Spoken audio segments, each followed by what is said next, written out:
2400 растения от българската висша флора вилеят в Родопите, а около 40 от тях са уникатни.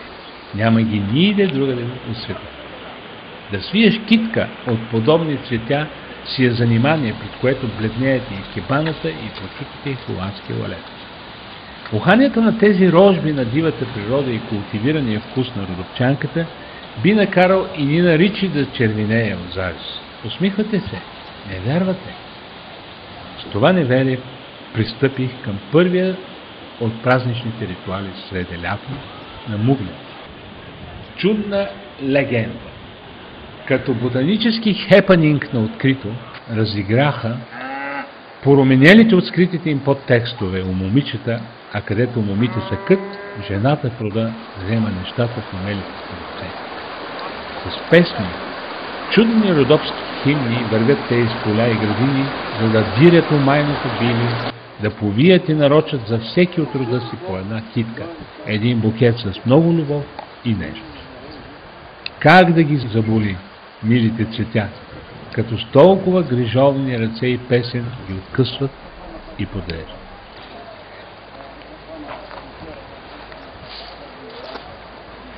Кичице, кичице, кичице, кичице, бойна лобода, хей, кичице, кичице, бойна лобода.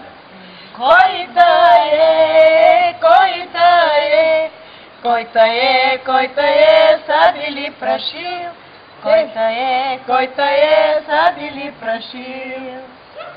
Садило, садило, садило, садило, бело момиче, садило, садило, бело момиче. Къде са ножиците?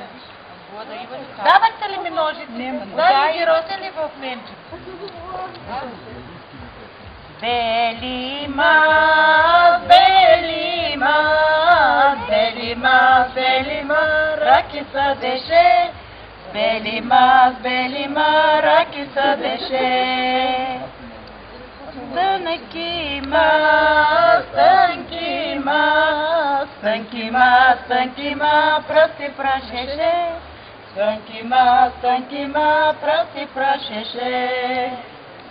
Китко зелена, червена, ночко талива, полива. Ночко талива, полива.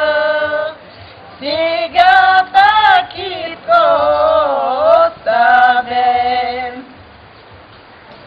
Сега китко оставе на мойна сестра по-малка.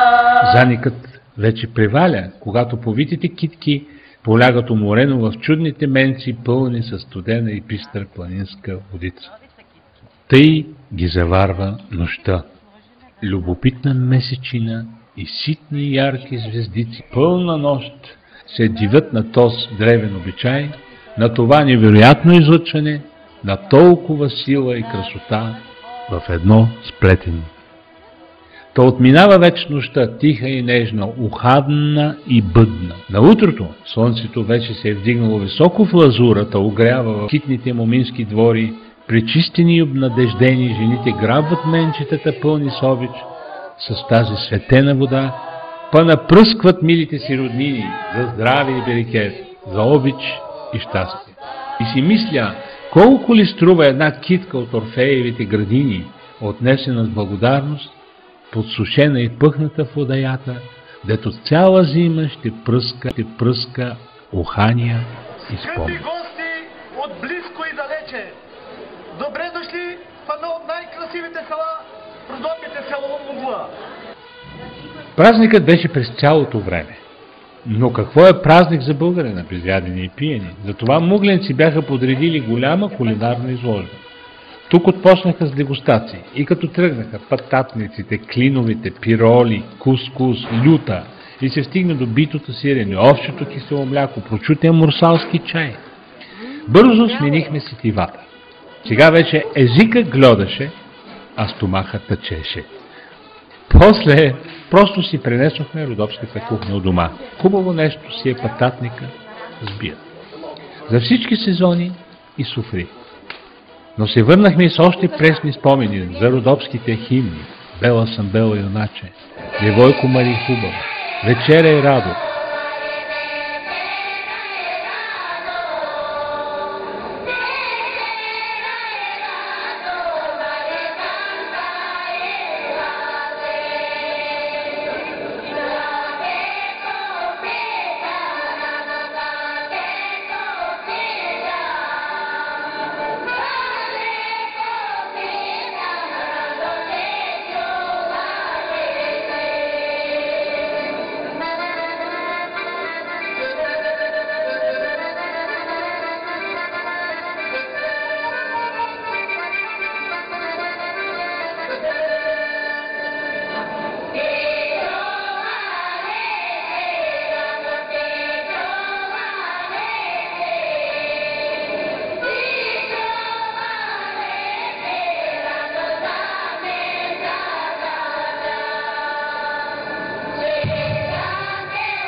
Тук са царе на плавните преходи.